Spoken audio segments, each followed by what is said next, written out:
And there was also, the colonialists also used this concept of what I call unite and rule, whereby, for example, in Western Kenya, you find Nabongo Mumias with his kingdom, and then you attach other communities to that kingdom, so they become Luya. You construct a tribe called Luya that never existed before.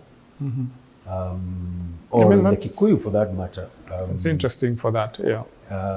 Right now, we are talking about Mount Kenya as a tribe, because Kikuyu is not enough in numbers. You have to add Embus and Merus and Beres. And they're very angry, but they have their cultural, their cultural identity that is being subjugated. So when did this start, the issue of constructing tribes, when we talk about the state creating tribes? It depends with how far back you're willing to go.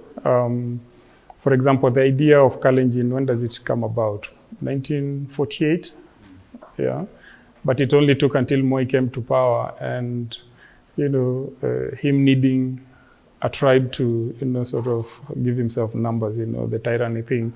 Then he becomes the leader of the Kalenjin. When Moi is getting into power in 78, he was referred to as the leader of the Tugen, because nobody took the idea of Kalenjin seriously in as much as it existed. But then you can go as far back as even 300-400 years ago.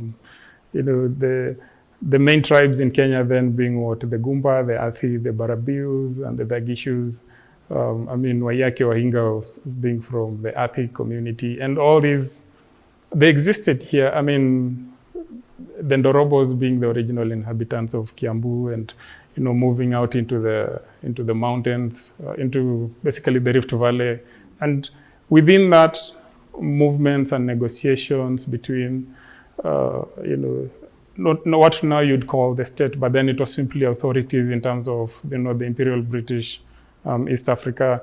And one of the things they used to do very interestingly is they would send a lot of cultural anthropologists ahead to come and try to understand who are these people. So you'll say Kikuyus are like this, Kambas are like that, Luyas are like this, Luos are like that. In fact, the original history, when you're looking at the original historical records from these specific tribes, all of this comes from the cultural anthropologists, who are mostly white people.